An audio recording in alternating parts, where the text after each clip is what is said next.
Welcome to A Friend of Mine, a series of conversations with some incredible and inspiring women in business from regional and rural Australia.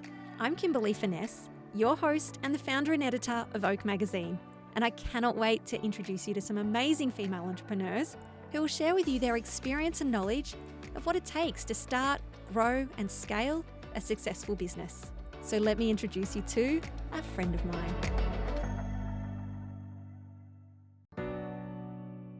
Jenn Donovan is a property law specialist turned retailer turned social media and marketing speaker, change maker, mentor and coach to small businesses. She's not just an entrepreneur, she's an advocate for rural and regional small businesses with a community of over 380,000 people. Her ethos is simple but powerful. Small business, big impact. Jenn runs her business, Social Media and Marketing Australia, from her farm in Yarrawonga, and is about to release a book specifically tailored for rural businesses titled Small Town, Big Impact.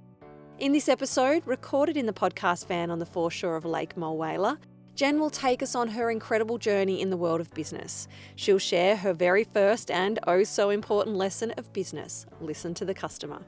Jenn will also discuss community as a superpower, tell us about some insights from the big small business survey that she's been conducting, and how AI is becoming popular with small business owners. This episode is filled with wisdom, insights and tips that you'll want to listen to not just once, but twice to capture all of Jenn's knowledge. Meet my friend, Jenn Donovan.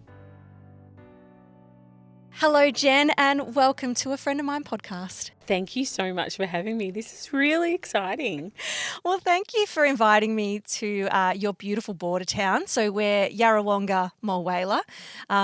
We have parked the van along the foreshore, and I don't know, you probably haven't got the view. I've set myself up, of course, just to be able to look out the door and see that beautiful, massive lake. There's only one boat on there at the moment. It's a bit overcast today, but I imagine that this would get pretty busy during peak summer. Yeah, it does. We're a real tourist town.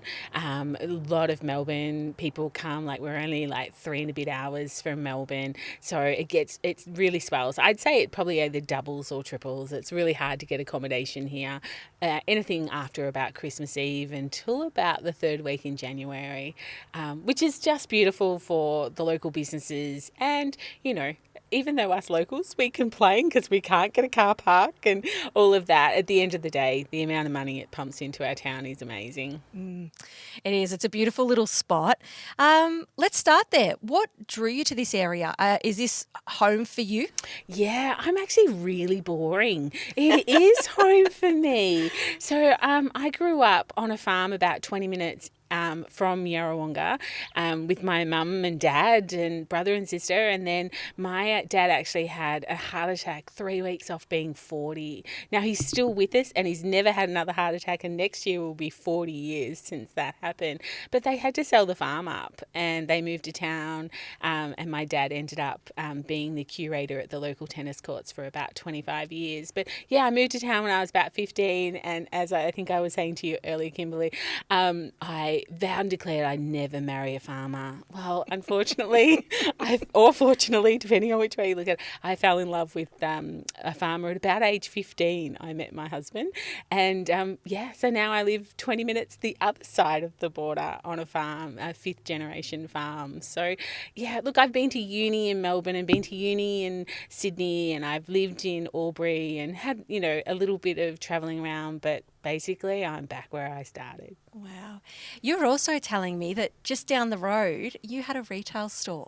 Yeah, I did. So I started my career in law and did that for about 15 or 16 years in property law. And then as my story goes, my best friend and I had way too much wine to drink one night, and we both decided to throw in our corporate jobs and buy a business. She was working in disabilities, I was working in law, and we're like, yeah, let's just go work for ourselves. And before I knew it, like literally we had bought a shop. I think it was like a 4-week turnaround. We got the local newspaper out that night. It's like, what about that one? Oh yeah, let's buy that one. And we sort of bought this rundown shop, and we thought, oh, we'll have a beautiful country giftware shop. Like, we're both farmers' wives, and you kind of can imagine, you know, the beautiful ideas we had for the shop. But probably one of my first learnings going into business for myself was listen to the customer. And Yarrawonga had no kitchen shop. So this is where we ended up heading after just being told over and over again, we need this. Have you got this? Can you get this in? And all of a sudden it was like, okay, here's our niche. And so we ended up having a kitchen shop. We rebranded into the Kitchenware Queens. And for 7 years, I got to work with my best friend every single day. And we still are best friends. So. I was going to say, you do hear stories that it could go either way. So, you know, there's some that are in that camp. Yep, you know, there's siblings or girlfriends that work really, really well together. And then there's others that it starts out fine and, you know, just takes a really rank left-hand turn. What do you think? Why did it work for you?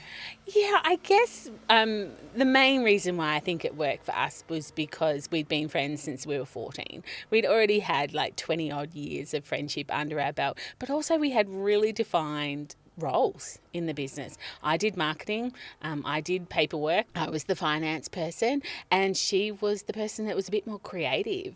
Like, I remember we'd get stock in and, you know, it might be her day off and I'd do this beautiful display and she'd come in and she'd go, oh my God, and she'd change it all. Like, I just don't have a creative bone in my body. I think that I do, but I don't. So yeah, she was the person that did that. We were able to take, I guess, criticism as well, you know, get off my turf type of thing. You're no good at this, go away, which was probably more me being told not to fiddle with stuff in the shop. Oh, was social media around then? It was, but Really? it was really different. So Facebook, I remember distinctly putting up a Facebook post. We weren't long in the shop. So this is about 2010. And we had a whole heap of stock we wanted to get rid of, basically. I put up a post saying, you know, clearance. Like, we couldn't breathe in the shop for like 3 days. Like, the amount of traction that one post got, like, you know, the local push that it had, you know, the algorithm just didn't exist like it does now. The good old days. Oh, yeah. Whereas now, you know, it just, well, potentially it could work like that if you've got a really great community behind you, which is one of the things that I really talk about when it comes to social media. But it was there. It was different. I remember Instagram coming on board and people starting to get into Instagram. But to be totally honest, as a marketing person, email was the way we marketed our business the best. Yeah. And do you still find that now, that email? I do. Yes. Yeah. Are you shocked by the number of businesses that don't have an email list or are too afraid to use it because they're scared of spamming people? Absolutely. It's one of my, I guess, passions is to get people to see the power of a list. And people are like, yes, but I hate getting emails. I'm like, no, you don't. You just hate getting the emails that you don't want. You know, the spammy email. As far as community building and having those, like, I get emails from, you know, for instance, like the Bird's Nest. They probably send maybe 1, maybe 2 a day. I don't read all of them, but guess where I go when I want to dress? Yeah. I think, oh, what's Bird's Nest got? Because they're top of mind. So sometimes it's also being in the inbox and it's just not about the open rate type of thing. Like, the open rate is definitely what we're aiming for, but sometimes it's that top of mind marketing. So I always am trying to push people to think outside the Instagram, Facebook, TikTok square. Yes. And that is where you live at the moment in terms of your business. If anyone is on social media, it's pretty hard pressed to open up, whether it's LinkedIn, Facebook or Instagram, in a marketing, social media with a really good injection of regional rural. It's hard to not see you. Like, honestly, and I mean that in the best possible way. You pop up on all my little platforms, I suppose, and even from a personal aspect, like LinkedIn is not used for brand for me as such. Oak does have its own page, but really I'm on there, you know, in a personal capacity. And you're always on there. I've joined membership groups over the years, and you've always popped up as one of our guest speakers. Do you want to tell me about your business and how you've come to be everywhere? How you've come to be the guru? Well, how I've come to be everywhere is I have some really great help. So I guess, so my business is a marketing business. I do marketing and social media, coaching and mentoring for small businesses. I do have clients that definitely live in cities, but because I'm a rural girl, I've got a really soft spot for just making marketing a priority, and that's pretty much the song you'll always hear me sing, is if you just make it a priority rather than a sometimes activity. That's pretty much the purpose of my business, is to help small business owners realise that marketing needs to be a priority in their business. And I guess as far as being everywhere, so one of the things that I kind of teach and talk about is you need that one hero piece of content. What's your hero piece of content? For me, it's podcasting. Just like you, I love podcasting.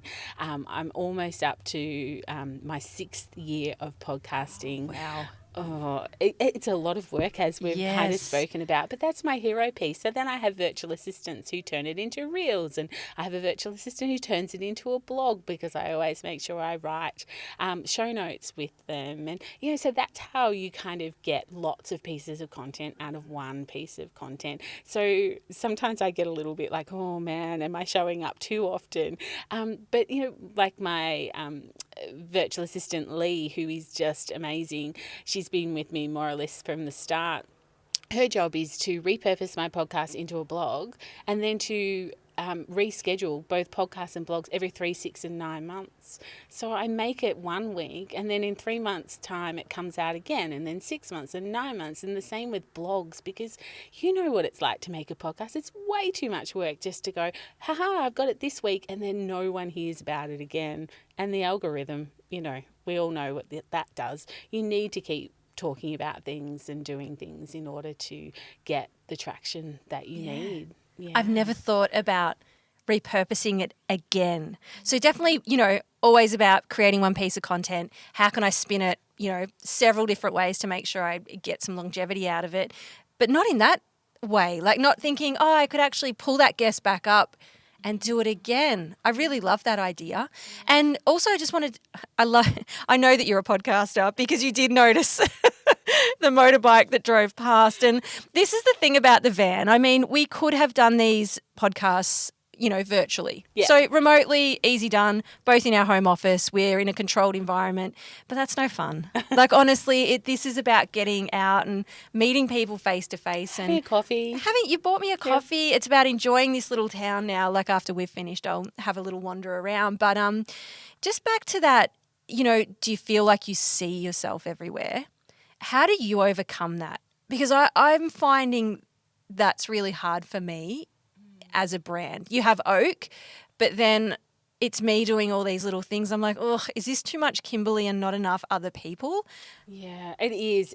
And that's why I guess when someone says it, I do squirm a little, but I don't think I'll ever not squirm type of thing. But I know when I was learning to public speak, so I was never that person on the debate team. I was never that person at school wanting to, I grew up in a Catholic school. I was never the person wanting to do the gospel or the reading or anything like that. I was down the bottom. Don't look at me, shrinking down as hard as I could. But when I turned 40, I think something switched inside of me, and I actually enrolled myself into a how to be a public speaking course.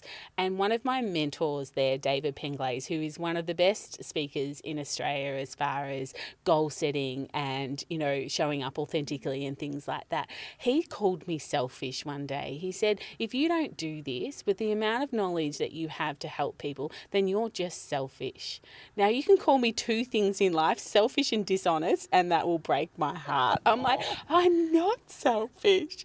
And that was kind of like my thing of, okay, I kind of have to do this. I have to sort of impart my knowledge, hopefully in a friendly, nice way where people aren't rolling their eyes. Or Though I know some people do roll their eyes, and they're just not my people, and that's okay, and I just have to let them go. I was also that person at school who wanted to be liked by everyone, and at 48 I realised that I don't like everyone, so not everyone's going to like me. Yeah. So, yeah, a bit of wisdom with age, Oh, maybe. I was just going to say exactly the same.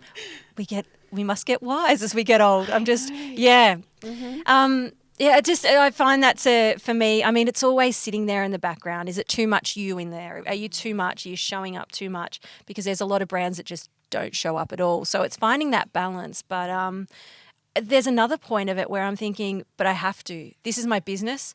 This is my livelihood now. Yeah. You know, I'm starting to think about really grown-up things like superannuation and retirement Do you know at how 40. many times I've had those conversations with people in the last 6 months? I said to my husband, all right, I'm hanging out with different people all of a sudden because now we're talking about superannuation and retirement all of a sudden. I don't know if it's we're just hunting to retire a little earlier or, yeah, you get to that point of knowing that there's probably, you know, that 20, 25 years Yes. of earning, Yeah. you know, and what does that look like for you? So, Yeah. And if you're younger and listening to this podcast, trust me when I tell you, it sneaks up on you. All of a sudden you're like, oh, okay, I've only got X amount of years to earn the amount of money that I want to retire on. Yeah. I feel that switch flicked for me at 40, I reckon. Yeah. Yeah, just starting to think about it from a different perspective. So just to get back to you and your business and what you do, tell me about some transferable skills, because you mentioned that you're in property law, you've gone into retail, you now have a business that is a podcast, social media, you've got products, like there's actually lots of little areas that you live in. What transferable skills have you brought over to help you be a success? Yeah, I think that's a really interesting question, isn't it? Because I don't think of my skills as transferable, but they must be because they've all helped me get to where I actually am today. So I think, like I said very early on, like one of the first things I learned in business was to listen to the customer. Like even still now, I'm listening to my customer or my client, depending, you know, how you say. I actually said to my best friend one day, I said, maybe I should call them customers. And she said, you can't do that. It's not funny. That's terrible. I'd be afraid I'd have a little slip up of a letter there, and they're not. She's like, that's not funny. You can't say that. So and clearly she was right. But so I think that's one of the biggest lessons that I've learned. Like, you know, I just at the moment in the midst of writing my first book. So my book is about marketing and it's focused towards rural and regional small businesses because looking round, there's no one really focusing in that area as far as marketing. Yes, there's a gazillion marketing books out there, but I've come across one that is actually focused on Australian rural and regional businesses. So that's kind of, I was like, right. So it's like if you listen to what's being told to you eventually, you kind of get that bright idea. It's like, okay. I call them my wet fish moments when someone comes up and just slaps you with a wet fish and you're like, oh, now I get it. Okay, that's what I was supposed to do, or that's what I'm supposed to do now. But, you know, all those little signs you ignored, then all of a sudden you just get that wet fish and it's like, oh, okay, now I'm on the right track. I know what I do. But also people, you know, who are much bigger and better than what I am in business have said to me, if you want to go to the next level, Jen, you're going to have to write a book. Yeah. So they've said that for years. And 2023 is the year that I've actually You're going to do done one, it. yes. Yeah. And I'll ask you a little bit about the book. I'm wondering if they also mean, like by that, it's not just like a marketing book, but I might be able to write a Mills and Boons book and I'd still go the next level. I'm wondering whether the same applies. It does. That is what you want to be famous for. I don't know. Absolutely. It's on there. I love Mills and Boons books. Just some trashy romance. There's definitely, yeah. So about your book, do you want to tell me about it? What's the name of it? When's it coming out? And are you going to add writer to your LinkedIn profile? Yeah, I will add author to my LinkedIn profile. You will start to see that come through. So at the moment, I am in the midst of trying to design a front cover, and that didn't come out right. I'm not doing a single thing. I don't know how to design anything. So I've got the team designing a front cover. So once I get that, you will start to see it emerge everywhere. But this moment it is called Small Town, Big Impact, 107 Marketing Strategies for Country Business Success. So it's all about, like, it's basically, I don't want to call it a Bible because I think that's got too many connotations in 2023, but that's what it is. There's 107 strategies in there. I want people to open it up, read what I have to say about doing a TikTok reel, or read what I have to say about advertising on TV. Go away, have a think about it, learn how to not only implement it, but measure it. And, I go into all that in the book, and then go, oh, okay, that worked, or that didn't work, and this is why, or this is how I can improve. Because I just think we're too reliant. I have a saying where it's like, don't build empires on crown land. So if you've built your entire business on Facebook, Instagram, TikTok, and you get hacked tomorrow, do you still have a business? Now, if the answer to that is no, you're in deep, deep trouble. Hence, email list, but also there's like 107 other ways that you could market your business, which aren't reliant on things that you have no control over. It's so important, and it's a lesson you don't want to learn the hard way. So I'm all there for you, with having those different streams, absolutely. What makes running a business, a small business in rural Australia, different from a metropolitan area? Yeah, look, I think that Metro caught up to us a little bit during the pandemic, because the one thing we know out in the country is how important community is, and how important it is to leverage community, create community, and be involved in your community. And I think when Melbourne, for instance, got locked down, they realised that I don't know my neighbour. Oh, maybe I should get to know my neighbour. And if you watch social media at all, you would find they had, card nights or virtual calls, or, one person did the shopping for the building or whatever. And they're things like, I remember just nodding my head going, yeah, now you're starting to see what country always knew. And I think community is the biggest difference, is how much we can tap into our community, how much, we could rely on that community as well. But also I think we have some really big, limitations. Like at the moment, everything's beautiful and green. If I'm married to a farmer, anyone who knows farming knows that there is a drought not too far away. We've had a few good years, which is always preceded by bad years, of course. So, and the reality is, if farmers don't have money, towns don't have money. Like, it affects the chemist, it affects the newsagents, it affects the clothing shop, because there's just, even though the farmers don't necessarily go and buy all those things, there's not the money in the town circulating. So I think that it makes a difference as well. So the book is kind of a little bit about future-proofing your book. How can you not have, you'll always have ebbs and flows, but how can you maybe control those ebbs and flows just a little bit to make sure that you're not going to go out of business, or you don't have to sort of suffer through the ebbs and waves that rural businesses unfortunately go through. And I mean, I'm from Bendigo. I would definitely call us, I know we sit in the regional space, but it is such a different regional now. It's really that vibrant regional city. Right. I think you put us in with Geelong, there's Ballarat. Right. And how I'm bringing this up is because I saw a photo of you on LinkedIn driving a tractor. Now, it's footy finals week in most leagues around town. We had ours at the weekend. And look, there's not really any fanfare.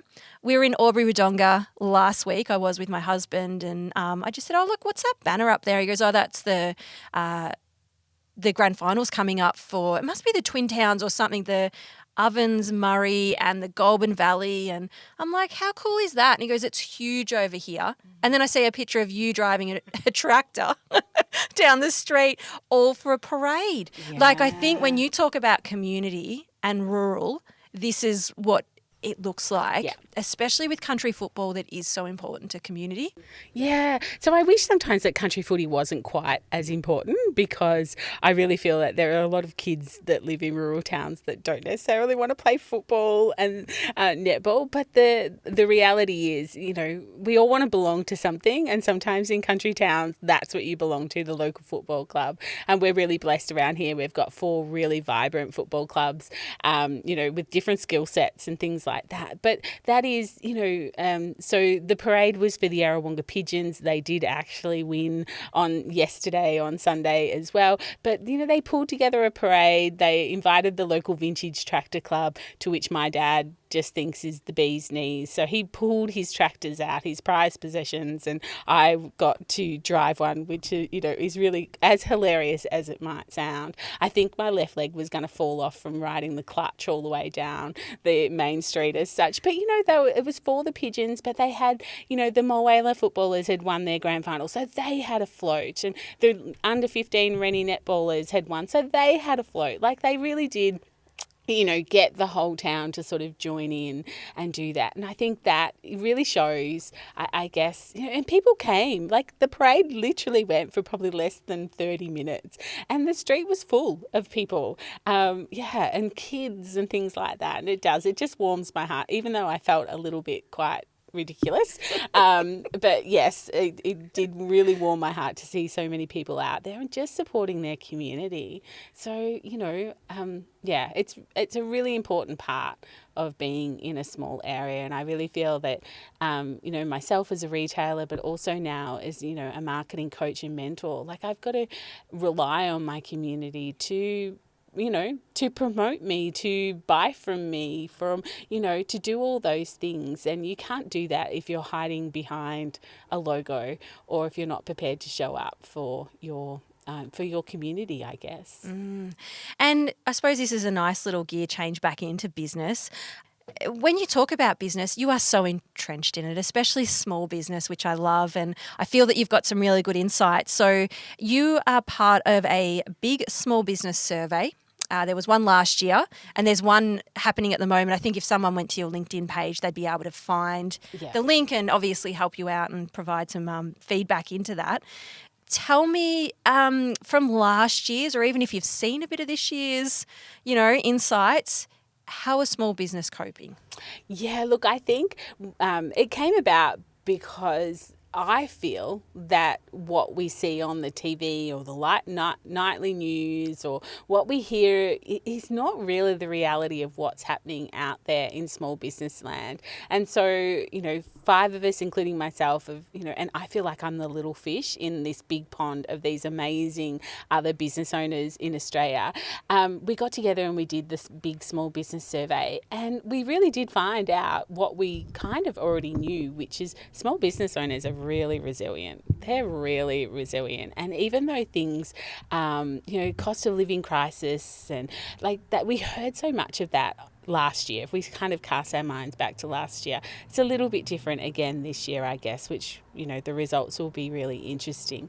But that was like 8% of what their major concern was. And it was kind of like, and yet that's all we hear about on TV. So it's like, that's actually not the reality for small business owners. It might be now, and I'm not saying it's not now, but last year that's all we heard, and yet that wasn't the reality as such. So there's just little things like that we really got to get to know, through the survey. Like, one of the things that came through for me was, do you find marketing overwhelming? 86% people wrote, yes, I find marketing overwhelming.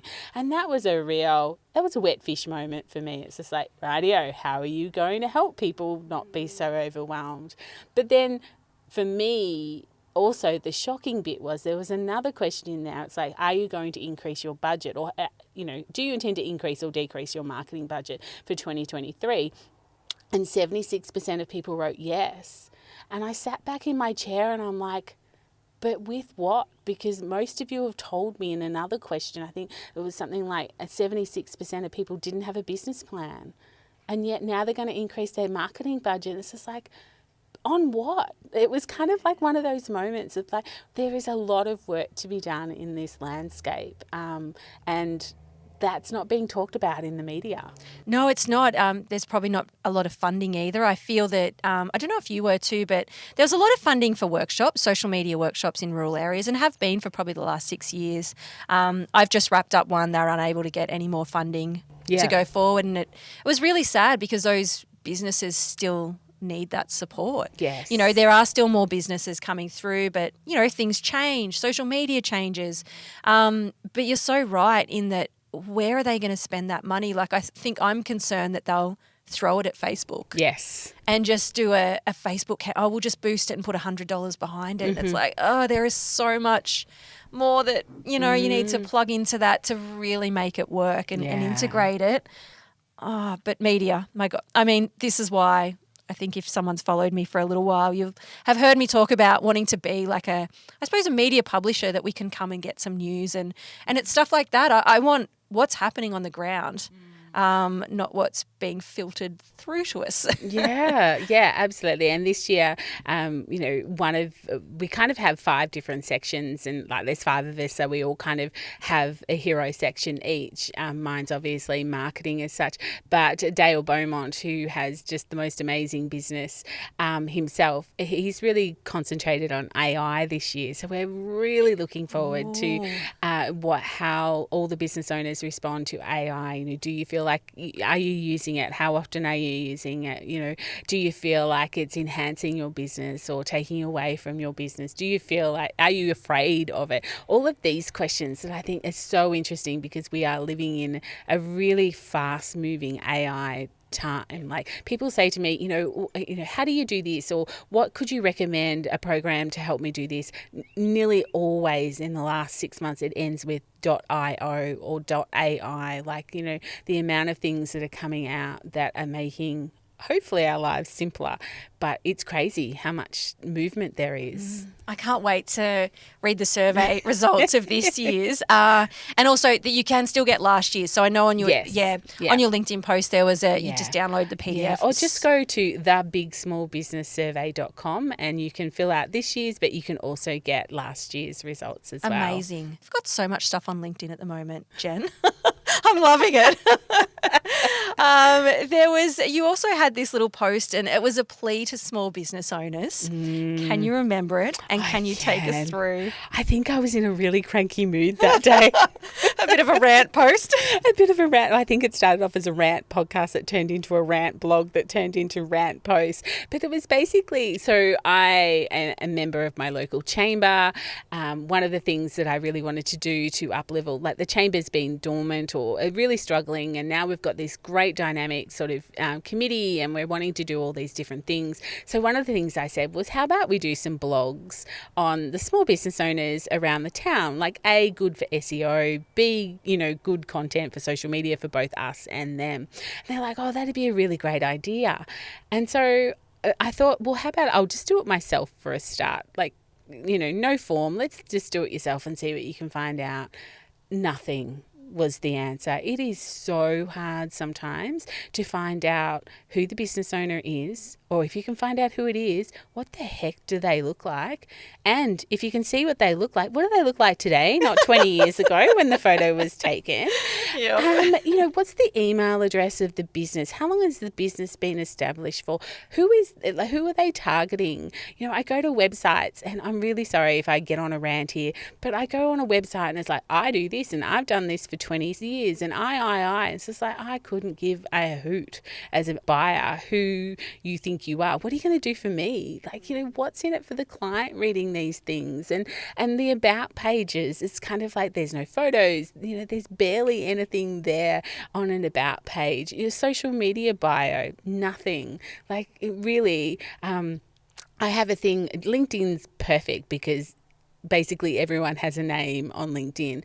Instagram, for instance, someone will follow me and I try, and I say the word try because I'm not always going that good at doing it, but I do try and do it once a week, where I'll go to the people that followed me and I'll send them a little voice message. Hey, Kimberly, thanks so much for the follow. Hope you've had a really great week. Like, there's nothing salesy. It's just kind of like, hope you had a really great week. Enjoy your weekend. I hope it's fun, or something like that. And most of the time I literally have to say, hey, hope you've had a really great week, because I've got no idea what your name is. I cannot find your name anywhere on your Instagram bio or in a post. And it drives me batty because I'm such an advocate for community, and you can't build a community without people knowing who you are and what you stand for and pretty much what you look like. And I sort of just take it back to like maybe the good old days, maybe the bad old days, depending on which way you look at it. If you had a shop in the main street of where you live, the only way people could buy from you was to come in and have a conversation with you. And then social media came along and we thought, oh, good, we can just hide behind here. We can just have a beautiful logo or beautiful products and no one needs to know who we are or what we stand for. And it's just not reality. If you want to stand out from a crowded marketplace, you need, I call it human to human marketing. You need to market your human side to attract other humans. Not saying that you won't make money. Clearly a lot of people do it and they do make money. But for me, it's like, how much more could you be making? How much more impact could you be having on both yourself, your community, and also your buyers if only you showed up? So that's my rant. No, I love it. I'd rant along with you. I think that's a similar rant. I'm the same. I go to websites, obviously, to put little bios together to shout someone out on the Oak page, and I just can't because I can't find anything. Or if someone comments, I like to actually reply back with their name. Thanks, Jen. I really had a great time too. Like, I feel that first name basis is, again, building that connection that is really important and that trust, like, no. Why do you think people are hiding behind, I suppose, their logo, their brand? Does this come back to is it tall poppy syndrome? Is it us not confident? I don't know. What is it? Why are we doing it? I think it's both. I think Australians unfortunately do have a thing about tall poppy syndrome.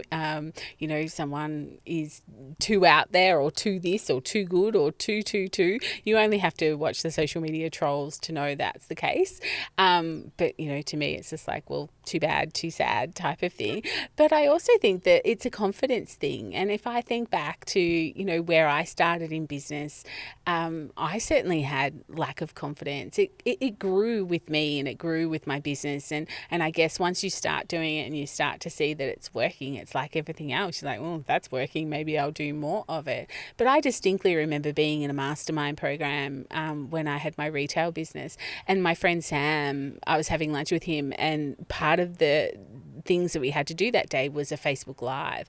And during lunchtime, I sat there and I said to Sam, oh, I can't do it. I don't like the way I look. I don't like the way I sound. Like whine. Anyway, Sam clearly got fed up with me, and he just basically turned around and he said, Jen, you look and sound the same to me right now as what you will on the video. So I don't understand what your problem is. Now, I cried. And then it's just like, he's right. If you can talk to another human in the street or in a shop, then you can do it online. It's just getting used to yourself on camera. Yeah, it's just something. And, I say to people, don't compare yourself where you are now to somebody else where they are. If you look at someone and you think, oh, wow, they're so good on camera, scroll back 3 years. 4 years and have a look how good or bad they were.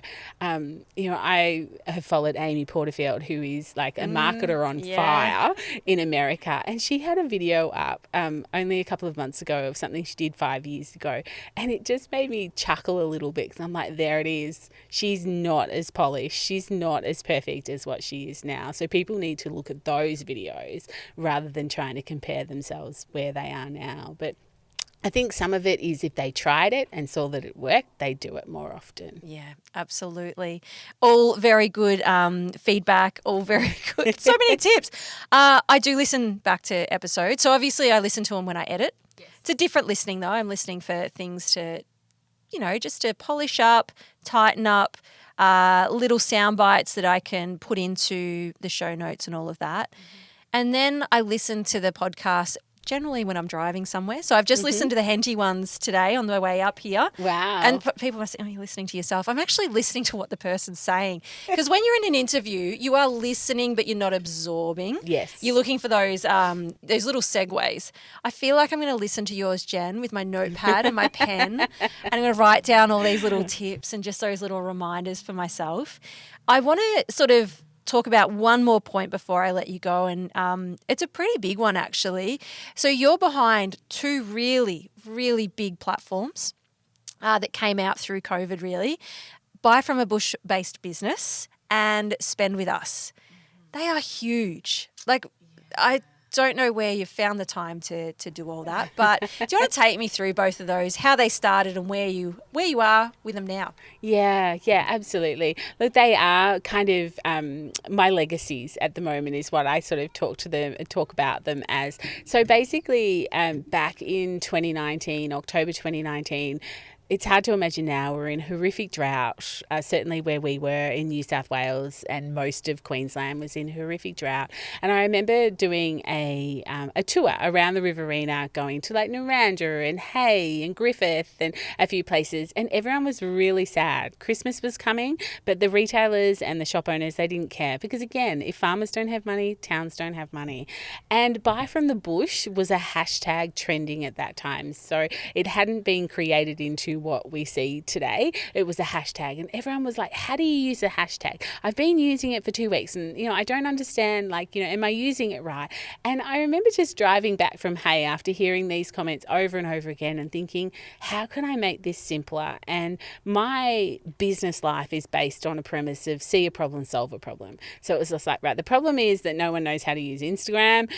Everyone knows how to use Facebook. So I went home, I opened a Facebook group called Buy from a Bush Business, and I invited my friends and I invited the people that I'd seen that week, and I asked them to invite their friends. And I remember, this is October 2019. I remember going, 5,000 members, woohoo, 15,000 members, you people are amazing. And it was like 110,000 members.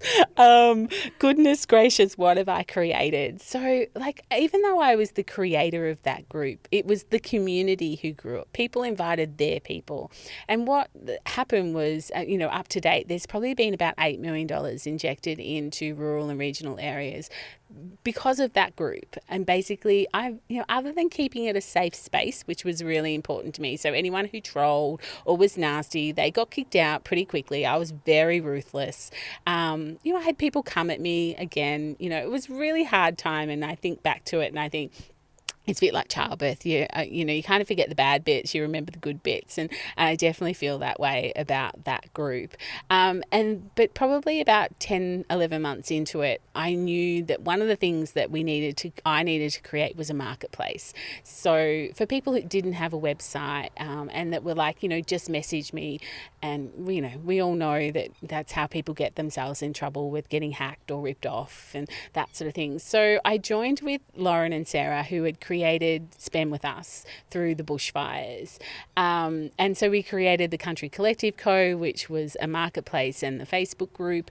And things just really grew from there. It was really good. It was exactly what Australia needed. Buy from the Bush was, it was kind of like I felt like we were really between the two different entities, we were really putting rural and regional Australia on the map, which is exactly what I wanted to do, type of thing. But for me, the time sort of came, I have a word of the year every year. And this year, my word of the year was challenge, which meant that I challenged everything. I challenged my offerings. I didn't challenge my children or my husband. They were safe. But just about everything else I challenged. And for Spend With Us, Buy From a Bush Business, the challenge was I'd lost a little bit of passion for it, and I wasn't the person to take it to the next level. And that was disrespectful for everybody else who needed it to grow their businesses and to, I guess, become more profitable. So I spoke to my business partner, Sarah, and, when you stew over something for weeks, and I got up the courage and told Sarah, and basically she was so mean. She said, I thought you would have said this earlier. I was just like, sometimes people know you better than you know yourself. So I exited out of those companies on the 30th of June this year. I'm still a shareholder and I'm still like the biggest advocate for everything that Sarah's doing over there. But for me, I wanted to write a book. I wanted to make a difference in rural and regional Australia in a different way. So my book, around, small town, big impact is my way now that I want to make that big impact and really help rural businesses grow. So, yeah. And that's life. You know, you're allowed to be in something, watch it grow, close the door and open another one. Yeah. Can't do that with kids. Yeah. If we're Thank God we've got businesses that we Yes. can move on from them. Yeah, absolutely, absolutely. And yeah, maybe that's the a little bit of who I am as well. Like, I'm not really a stayer in too much other than being a wife and a mum and maybe having, friendship groups and things like that. But I do like to move. I don't know, it's not boredom, but I think, it's a stretch. What's my next stretch? And, as it turns out, my next stretch is this book. So, yeah. Comfort zone's boring. Oh, so boring. Yeah, you need to push yourself outside of it. And as they say, amazingness usually sits outside of that. It's definitely challenging, but that's where the growth is. That's where and when the you gold. get comfortable there, it's time to move on. Yeah. I just had to take a breath. Like, I'm just sitting here listening to everything and I'm like, oh, this is incredible. You are someone I feel like anyone could talk to for like hours on a podcast. But we're lucky because you have your own podcast. So that's what I'll be doing is queuing up a few of your episodes and just listening to my dulcet tones. Yes. My husband said I had the same dulcet tones as well. I feel like he was giving me shit though. A funny little story. A lady at work said, "Oh, you must be so lucky to listen to Kimberly at home with her dulcet tones." It's like, yeah, she sounds a little bit different at home. Yeah, probably. Yeah, we all have podcast voices. Yes. But yes, thank you so much. I will definitely listen to some of those episodes and just absorb. And I can't wait till the book comes out. But I think the most important question before I let you go, and I don't know how you're going to narrow it down to one. Can you tell me about a friend of yours that we need to know about? Oh, I saw this question when you sent it through, and yeah, exactly. How am I going to narrow that down to one?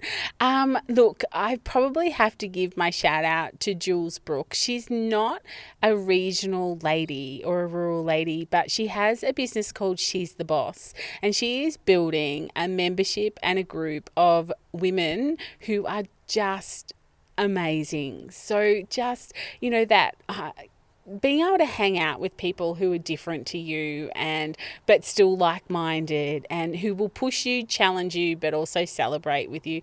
That's what she's creating in She's the Boss. So I would really love to give a shout out to Jules. Go and have a look at She's the Boss group. And if you're looking for, I guess, your tribe, maybe that's the place that you'll find them. You'll definitely find me lurking in there once again. So thank you for allowing me to do that. But I feel really bad because all my other friends would be like, "Oi, what about me?"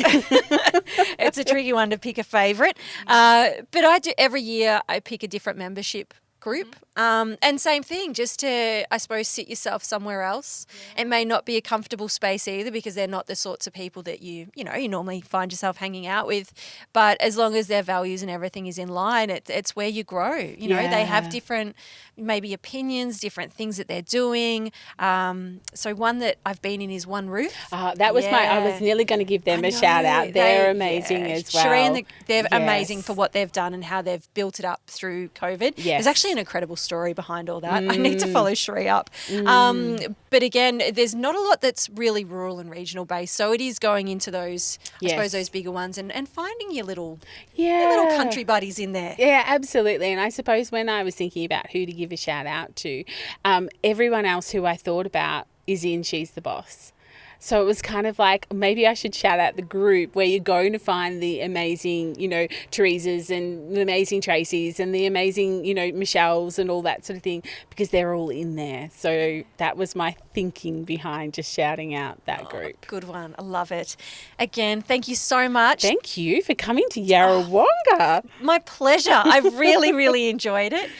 We've got the van. We've sat in it. I'm sure everyone can hear the surroundings. But, hope they've enjoyed it because I certainly have. And can't believe I've waited this long to interview you. No, thank you so much. This has been such a treat to talk, and to look out at my beautiful town while we do it. I've never done that before. There you go. First for everything. Yes, thank you. Thank you. Now, before you take off with all that inspiration and knowledge, we'd love for you to leave a review on our podcast so that we can continue to amplify women's voices in the media. And if you have any questions or you'd like to celebrate a win, You can always connect with us on Facebook and Instagram at Oak Magazine AU. I'm so glad we've met and that now you know a friend of mine.